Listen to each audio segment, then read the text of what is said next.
सन 1875 में चलकड़ के एक निर्धन परिवार में एक शिशु का जन्म हुआ। बृहस्पतिवार को जन्म लेने के कारण इस बच्चे का नाम बिरसा रखा गया। किसे पता था कि एक दिन ये बालक जंगलों में रहने वाले समाज को उनके गौरव की याद दिलाने वाला बिरसा मुंडा बनेगा। बिरसा, बिरसा, कहाँ है रे तू? माँ, मैं इधर हूँ। तू फिर से अकेला जंगल में गया था? कहीं कोई बाघ भालू उठा ले जाता तो?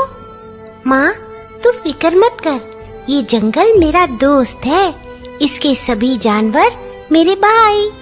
बिरसा पढ़ाई में तेज था और ये देखकर उसका दाखिला मिशनरी स्कूल में करवा दिया गया,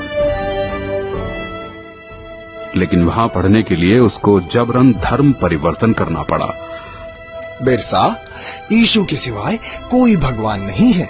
बिरसा, ईसाई धर्म का पालन करने से ही तुम्हारा उद्धार होगा, वरना बाकी वनवासियों की तरह जाहिल के जाहिल रह जाओगे। जैसे जैसे बिरसा बड़ा होने लगा, वो अंग्रेजों के अत्याचारों से परिचित हुआ और समझ गया कि अंग्रेज उनसे उनके जंगल छीनना चाहते हैं और ईसाई पादरी जंगल में रहने वाले सभी हिंदुओं को ईसाई बनाना चाहते हैं। आपको हमारी मदद करनी होगी ताकि हम जबरन सभी आदिवासियों को ईसाई बना सकें। ये सब देख बिरसा ने ईसाई धर्म को त्याग दिया।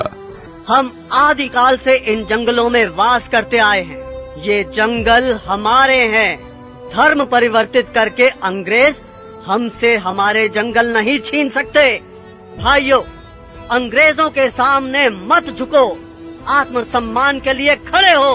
बिरसा के अनुयायी गांव-गांव में जाकर बिरसा की इस शिक्षा का प्रचार करने लगे। उसके कहने से वनवासियों ने अंग्रेजों को लगान देना बंद कर दिया। ये सब देख अंग्रेजी हुकूमत तिलमिला गई और उन्होंने बगावत भड़काने के जुर्म के लिए बिरसा को 2.5 साल की कठोर कारावास की सजा सुनाई। लेकिन बिरसा का आंदोलन अब रुकने वाला नहीं था। न वनवासियों ने लगान दिया, न बेगारी की। बिरसा के छूटने पर सारे वनवासी उसके गांव में इकट्ठा हो गए। बिरसा की क्रांति की पुकार से सिंह भूमि, चाईबासा और रांची के जंगल गूंज उठे। अब वक्त आ गया है जब हम अपनी जमीनें अंग्रेजों से वापस लेंगे और एक नए सतयुग का आरंभ होगा। हम इस धरती के पुत्र हैं और यहाँ हमारा राज होगा। बिरसा गांव-गांव घूमकर अंग्रेजों के खिलाफ मोर्चा बढ़ाने लगा।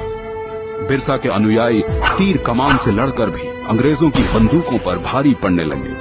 वे जंगल से आते और अंग्रेजों को मारकर गायब हो जाते।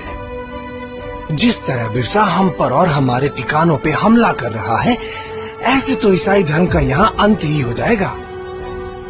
बिरसा वनवासियों को ईसाई बनने नहीं देगा। हम बिरसा के सिर पर भारी इनाम रखेंगे, फिर देखते हैं वो भागकर कहाँ जाता है। हाँ, क्यों नहीं? रुपयों के लालच से भी किसी वनवासी ने बिरसा से गद्दारी नहीं की और अंग्रेजों को एक के बाद एक हार का सामना करना पड़ा। एक बार जंगल में खाना बनाने के धुएं से अंग्रेजों को बिरसा के ठिकाने का पता चल गया। सभी वनवासी सरदार बिरसा समेत पकड़े गए और उन्हें सख्त कारागार में डाल दिया गया। बिरसा की कमर और पैरों में लोहे की बेड़ियां डाल उसे एक छोटी सी कोठरी में बंद कर दिया गया। अंग्रेजों ने उसके खाने में आर्सेनिक नाम का जहर डालकर उसे मरवा डाला और दुनिया को ये बताया कि वो हैजे से मर गया। मात्र 25 वर्ष की आयु में बिरसा अपने धर्म और देश की रक्षा के लिए शहीद हो गया। 25 साल में इतना कुछ करने वाला कोई आम इंसान नहीं हो सकता और यही कारण है कि बिरसा मुंडा को भगवान का अवतार माना जाता है।